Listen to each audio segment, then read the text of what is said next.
Heavenly flavors with Chef Gyuszi. Tonight's menu will be Hungarian Miller's favorite.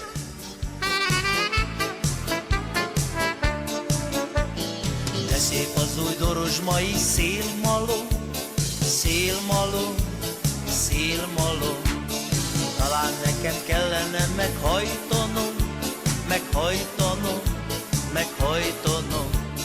Gyenge szél fújja a vitorlát, érdekessé teszi Dorozsmát. Itt állok és megcsodálom, nincsennél szebb a világon, ez a dal még 100 évig is. Well, hello, welcome to the house of Tausz. I am Chef Gyuszi, and a good thing that you guys dropped in. Actually, it's lucky that I'm at home, because if I wasn't home and you dropped in, you know, then would have been absolutely nothing happening here. Anyways, by popular request, I have decided to adapt one of the Hungarian recipes that I had, which was called Dorozsmai Molnár ponty. Say that after me if you can. And I adapted it to, first of all, to do it in English with Hungarian accent, and also not using ponty, which is carp. The carp is the national fish of Hungary and the national bird and also the national flower. But let's leave it at that. Anyways, I adapted the recipe a little bit. Instead of using carp, I'm using tilapia, which of course is not indigenous to Lake Simcoe, so I couldn't go out fishing for it, so I had to go and buy it. I'm also doing a version with deboned chicken leg. And if you really don't want to have any meat at all, no fish, no chicken, then I took the liberty of slicing up a very nice pineapple, an eggplant for you, and we're going to do that also so-called Miller style. So what I'm going to do next is show you what else goes into this recipe. This is the fish, meat, and vegetable. The other component of this dish is the pasta. Now, this is a nice flat pasta that I bought from one of the ethnic stores. You can also use a lasagna pasta, but make sure you don't get the one with the ruffled edges.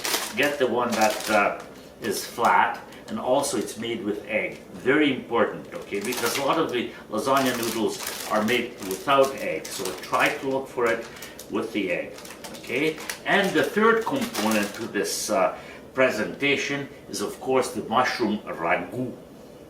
Well, the mushroom ragu, what does it have in it? Mushrooms. I actually picked up a whole bunch of nice variety of mushrooms. You know what? I'm going to put these guys away for a second. There we go. We don't need that right here. Might as well wipe my hand.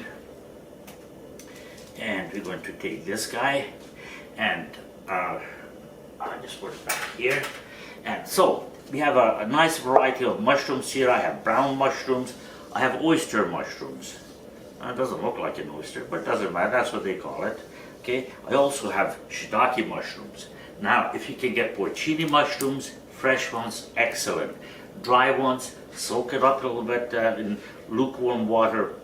It would be fantastic. I couldn't get any. Maybe I didn't look hard enough. So anyway, so the mushroom ragu, of course, we have the mushrooms, and then we have a variety of vegetables, aromatic vegetables. The Hungarian hot banana pepper, of course, has to feature in there. And we have one of these optical illusion red peppers. The other side is missing. Okay. Then we have an onion, and we have some garlic. Lots of garlic is really good, and also the tomato. Okay, so we'll put that back here. So that's going to go into the mushroom ragu, and of course, to give it superb flavor, I managed to get some very good quality bacon. Now, you notice I have the bacon in slices first. We're going to actually make them into even smaller slices by cutting them across. And also I have one in bigger piece here. And that big piece is going to be cut into cubes, and that's going to be going on the top of the dish. First of all, we're going to have to prepare the fish, the chicken, and the vegetables in reverse order. As I said, I already cut up the eggplant into nice 1-inch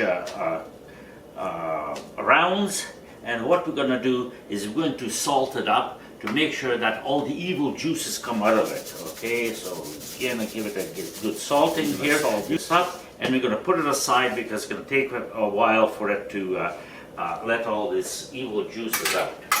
Now, you notice for hygiene purposes, I'm throwing this layer of paper out.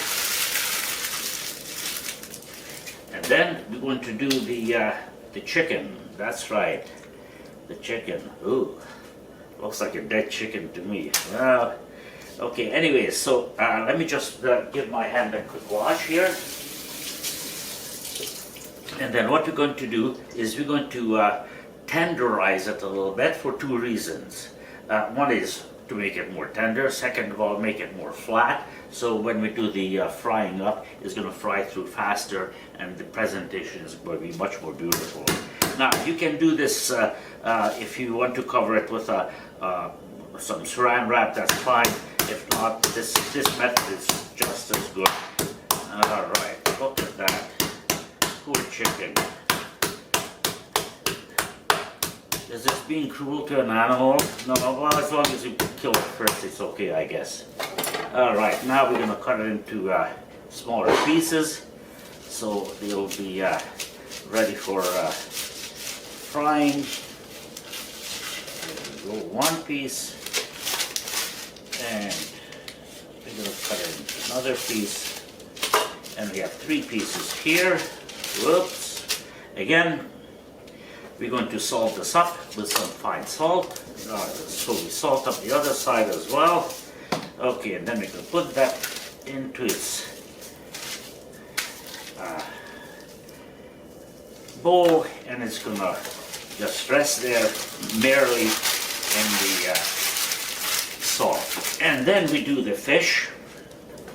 And this piece of fish, what we're gonna do is we're gonna grab another knife, and we're going to slice the fish in half, then half again, then half again, and we have 2, 4, 6 little pieces. Again, we salt them up, both sides, because we want to make sure both sides stays good. There we go. And then we're going to put this away again and let it sit in the salt until we come to it when we fry it up. There we go. So now we're going to prepare the mushroom ragu. Well, first of all, we're going to have, as good Hungarian recipes always, start with bacon and onions. We're going to do the bacon. We're going to slice up the bacon. As I said, I got some nice double smoked bacon, nice meaty, you see.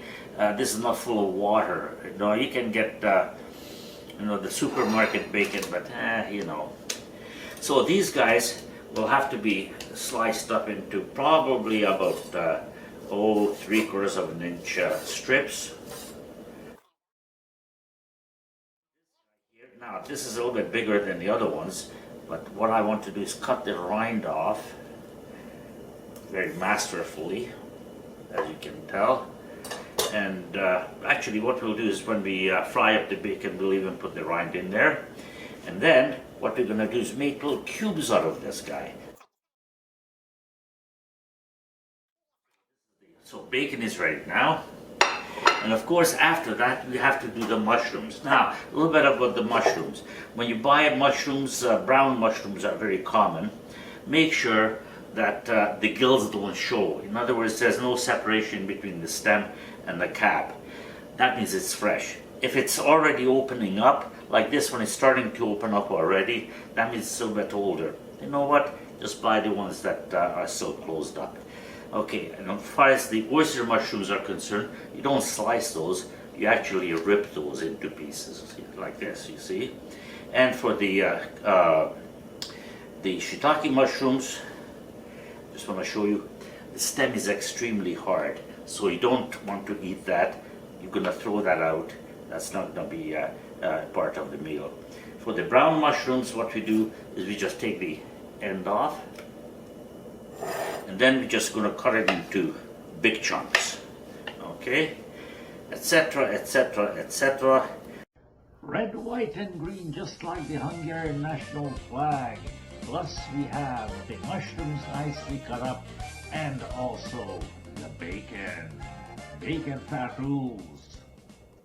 Okay, now we're going to still have to do the tomatoes and the garlic.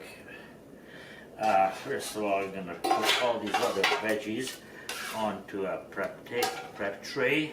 And yes, I can mix them together. They basically have the same chunkulation and they're going to fry up at the same time. So there's no harm in mixing them up. All right, there we go. Okay, we're going to put that to the side here.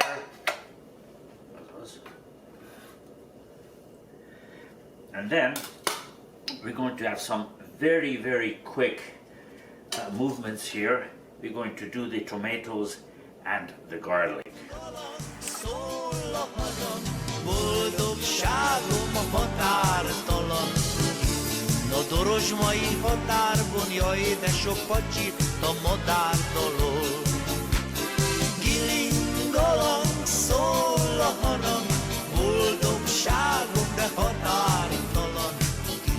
A Dorozsmai határban, jaj, de sok pacsit a madártól.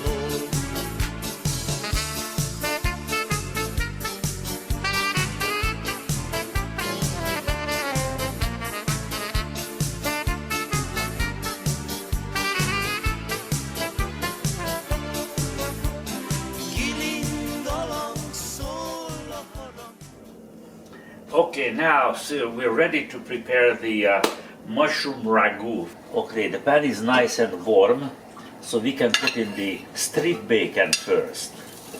Strip bacon, and you can hear the nice sound of it. Wait a minute. Okay, so we'll let this fry up. Make sure you don't put any oil on it. If it's good quality bacon, you don't need to put any oil on there. Okay. So now the bacon is getting nice and happy here in the pan, and as soon as it gets done, now this is the strip bacon, okay? The cubes we will do separately because the strip bacon will go inside the ragu and the cubes will go on top of it as decoration and also to enhance the flavor. Okay, I think these guys are done, so what I'm going to do is lift them out of the pan and I'll put it to the side. There we go. And the rind is in there too.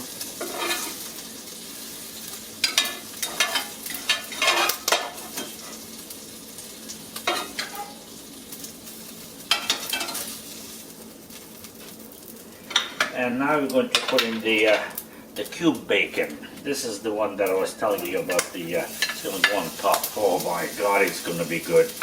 And listen, if you have any cholesterol deficit, we'll fix it up here right away, okay? Don't worry.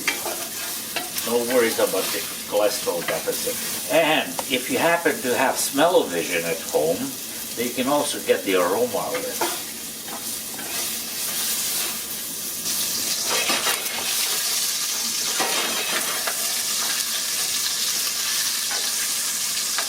Notice how ambidextrous I can handle the wooden spoon with my left or with my right hand. It took me 68 years to master this technique.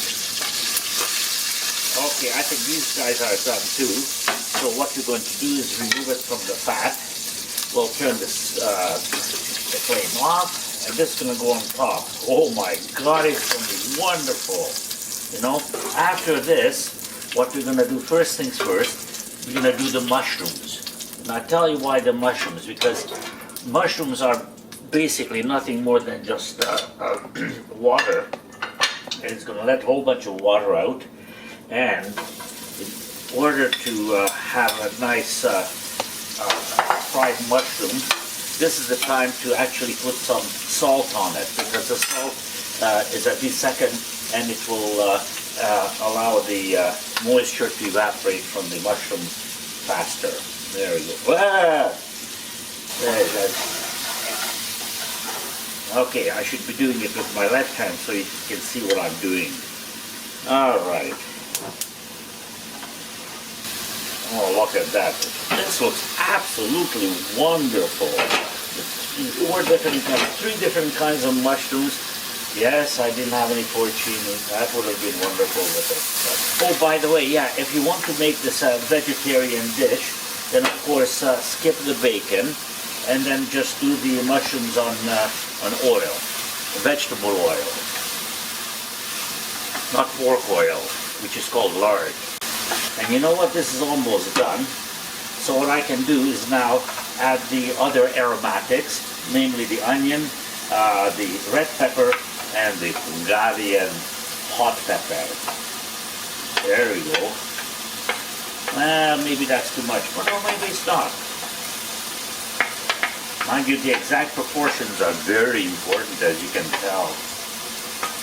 All right. It's almost all in there.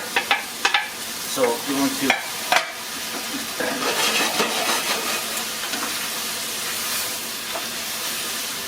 oh, look at those vegetables, the beautiful color on them. You have the red, the white, you have the green, and then you have the mushroom color. And I think at this time we can add some of the dry herbs to it. We're going to add a little bit of black pepper. It's a fekete borst, that means black pepper in Hungarian. Oh, there we go. And then we have some marjoram. Marjoram is a wonderful. Now, if you don't have marjoram, you can use oregano, because marjoram actually is a subset of oregano. There you go. And then one spice that goes extremely well with mushrooms is tarragon. So let's put some tarragon in there. Now, you don't want to put too much because then it becomes bitter. Okay, so we have tarragon here. Dried tarragon leaves. There we go. Beautiful. And of course, to give it some Hungarian background picture, we put some Hungarian paprika in it too. Very carefully measure. There we go. Now, at this time you have to make sure that all the herbs and spices are really mixed in evenly, uniformly, homogeneously with the vegetables. At this point in time we can put on the garlic. And you know you can never have too much garlic. As I always said, garlic is good for you, especially for social distancing, because nobody wants to come near you. Besides that, the other side effect of garlic is it makes your hair very nice and shiny. So we put the garlic in there. Oh my goodness. Okay, let me throw you some of this scent over there, some of the aroma. Oh, it's wonderful. And then we'll put some tomato. The spoon is getting very hot. Put some tomatoes in there, and with that we finish with the vegetables. Oh, look at that. Now, this is one happy vegetable mixture. So what we're going to do now is we're going to take some chicken stock, and we're going to add it to it. If you don't have chicken stock, use rooster stock. If you don't have rooster stock, use vegetable stock. If you don't have vegetable stock, use water. And also, next we have to add in the bacon. Don't forget the bacon. The bacon. Then after that, we have to put in some sour cream. Look at this. Look how beautiful it is. Oh my God, you know, I won't even do the rest of the dish. I'll just eat this one. Oh my, I'm salivating. Okay, so now we have to do a little bit of a sour cream kind of enhancement to the sauce. I have about 2 tablespoons of sour cream here. Always buy at least 14%. Don't buy the 5% because that's already for who knows what. And there's also 0%, which I don't know who it is made for, but not humans anyways. So I have a couple of tablespoons of sour cream there. I'm going to put in 1 heaping tablespoon of flour, and I'm going to mix that all up. Oh, it goes all over the place if you're not careful. And then, once you have a homogeneous mixture, then you add some water to it, cold water. Okay. Okay, not too much, just enough so everything can get nice and dissolved in the water. Look at that, it's beautiful. Well, you should get a consistency of almost like loose yogurt or something like that, or buttermilk. Okay. Now, if I was to pour this into the ragu as it is, cold, then it's going to get lumpy. And lumpy is not cool. So what we're going to do is we're going to equalize the temperature by taking some of the sauce from the ragu. And where's my trusty little ladle? I'm going to take some of the sauce and then put it into the sour cream to do the temperature equalization. Okay, there we go. And then we're going to mix it up all again. Aha, see? It's going to be beautiful like this. Okay, we'll put this down, put the ladle down, and then we're going to pour it all in, and we're going to mix it in. Now, if you were to leave it at this point, in this state, it will get really thick, too thick. So what we're going to have to do is add some water into it. Add a little bit of water into it to loosen it up. Because don't forget, the flour and the sour cream is going to get quite thick. It's a thickening agent as well as a flavoring agent. Okay, there we go. So we add a little bit of water to it, not too much. Make sure you don't quench the temperature down on it. So yep, we're gonna increase the heat a little bit, put a little bit more water on it, and this is gonna be absolutely wonderful. Oh, I forgot to tell you that in the meanwhile, from time to time, what I do is I give it a try. Make sure that the spices are good. Make sure that the saltiness is appropriate. Oh, this is good. Hold on a second. Try some. Here, there you go. It's wonderful. And the sour cream gives it a little bit of a tangy undertaste. And the chicken stock gives it some body. And the mushrooms are just, look at that. No, have a look. This is absolutely wonderful. You know what? This is ready. Okay, now I have made a mixture of 3-4 parts of flour and 1 part of paprika, a little bit of sprinkling of pepper. Now you don't need to add any salt to this. This is going to be the couverture for the vegetables, the meat and the fish. But you don't need to add any salt to it because we have already salted all those items. So we're gonna, first of all, if you're gonna do it in the same pan, don't start with the fish because everything is gonna taste like fish. Start with the vegetables first, the most benign thing. Okay, we'll roll it into this flour paprika mixture, shake off the excess, and then place it in there. I think it's hot enough already.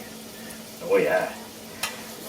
See, by now, the eggplant has given up most of its moisture through this dripping rack. Okay, we shake off the excess moisture, and then I think we can fit probably 3 pieces into the same pan. Oh, there we go. See, we just cover it lightly with the flour mixture, shake off the excess, and then put it into the oil. Okay, now see, and these guys are gonna get nice and golden brown on the outside, and once they get to that stage, then we'll take it out and put it onto a paper towel lined plate. Let me just show you at the bottom side. Oh, look at this, it's absolutely beautiful, and it's going to be nice and tender on the inside. And then after the eggplants, we're going to be doing the chicken in the same oil. As you can see, the noodles are kind of in a big sheet, so you don't want to put that into the hot water. I have some salted water going up there. You don't want to put this into the salted water because what are you going to do with the big sheet of noodles? So what you do is you put it down, and you take the frustration out on it, and just smash it into little bit of pieces. Now make sure the bag doesn't open up. By the way, it has instructions on it on how to cook it. But one thing they forgot to say is that you have to take it out of the bag first. Anyway, so we're ready for, we're ready to take the eggplants out too. Okay, let's see. Oh, look at the bottom. Did you see that nice color? Oh, it's absolutely wonderful. Oh, I think I'm going to start eating this, even before it's ready. Now we're going to do the chicken. What we'll do is we'll take a little chicken piece, again, put it into the flour paprika mixture. Again, shake off the excess and put it into the pan. Then we take the next piece, okay, and we put it into the flour mixture, and this is a little bit thicker than the other guy, but that's okay. It just has to stay in there a little bit longer. And then we have the third piece. I think I can put in 3 pieces. Now, if you really don't like the extra fat on it, the yellow stuff, you can cut it off. I prefer to have it on. It gives it extra flavor. Now, there we go. So now we're doing the chicken. And after that, very last, we can do the fish. Let's see if the water is boiling for the noodles. It is boiling. Very good. And what we're going to do is we're going to dump the noodles into the water. Whoa! Most of them went in there. And then what we do is we mix it up. Now, if you don't mix it up at this time, they're all going to stick together and you're going to have one lump sum of noodle, which is, again, it's probably not what you want. Okay, there we go. Now, I think the chickens are happy. They're almost done. Let's look at it. Golden color. You see, this is what you're looking for. And I'm telling you, this is going to taste like heaven. This is going to be the best chicken you have today. There we go. Now, this one is a little bit thicker than the other one. So I'm going to leave that in there for another 38 seconds, to be precise about it. And then after that, I'm going to look at the oil, whether it's good enough. I think it is quite good enough, actually. Not too much flour came off. And then we can do the fish in the same oil. I know a lot of you are going to say, well, I don't think I want to do that. But on the other hand, most people who prepare this dish either do the vegetables, the chicken, or the fish, not all 3 of them. But, I'm showing the variations on the theme. Now we're going to test the pasta again. Let's say with a little trusty little spoon. Oh, I like the color already. See, the color is nice and light. Now let's see if I can burn my mouth with this, my tongue with it.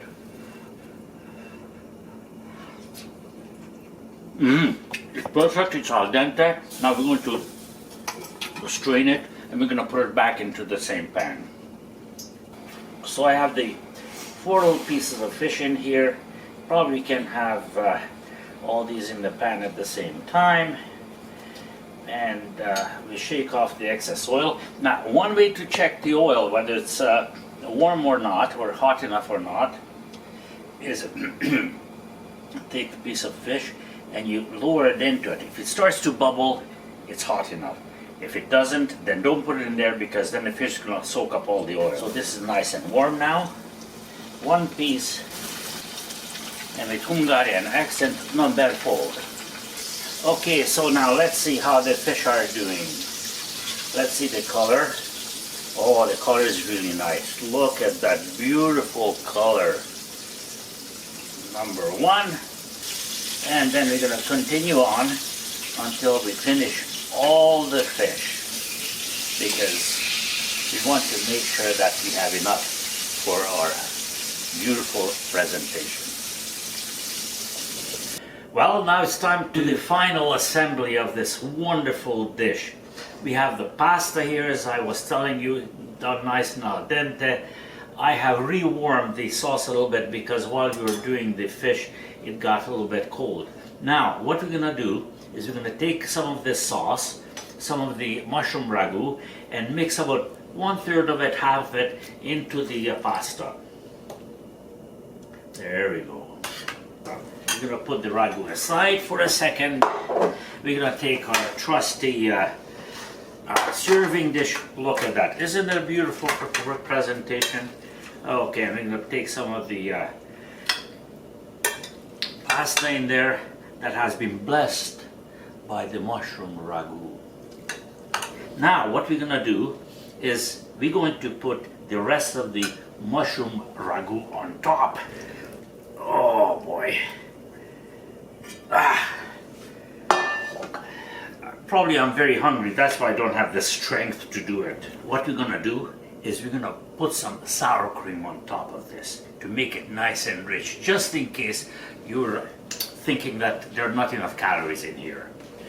Well, this is my lucky day. I found some more sour cream. All of a sudden I was scared that maybe we ran out already, but no problems. Let's see, which one is a good spoon and which one is the helping spoon. There we go. Okay, that's fine. And now what we can do is reach for my trusty towel here. Make sure that everything is nice and clean. And now we're gonna place the fish on top of the ragu and the sour cream. We're going to arrange it nice and artistically, or is it random? No, we'll see. Look at these nice pieces of fish. They go around. After all, this is a fish dish, so I'm going to just do it with the fish. But again, if you want to do it with the chicken, or if you want to do it with the eggplant, by all means do so. Okay, but this is a loosely translated Miller's fish dinner from the town of Dorozsmai. So there you go. Anyways, so this is the Canadian version of it with tilapia instead of carp, thank the good Lord. And we have the last piece of fish on there. Now, so now we're at the final stages of assembly. Look at that. While you weren't looking, I put a couple of twists of lemon on the fish. We're gonna put just a few pieces of tomato, a few rings of tomato. 1, 2, maybe 3. And then from the garden, fresh from the garden, got some nice parsley. Pour it on there. And I can't forget the bacon bits, the bacon cubes. Oh my goodness, look at this. Now that makes it authentic Hungarian. And now, ladies and gentlemen, I present you the Canadian version of Dorozsmai Molnár Ponty, which is basically the Hungary Miller's favorite dinner. We say, jó étvágyat in Hungarian, bon appétit, and always before dinner time, have a shot of pálinka. Isten áldjon mindenkit. Thank you very much for being here, and hopefully we'll see you again at one of the future presentations. Cheers! Oh, I'm gonna have to dig into this one very quickly now, before it goes cold.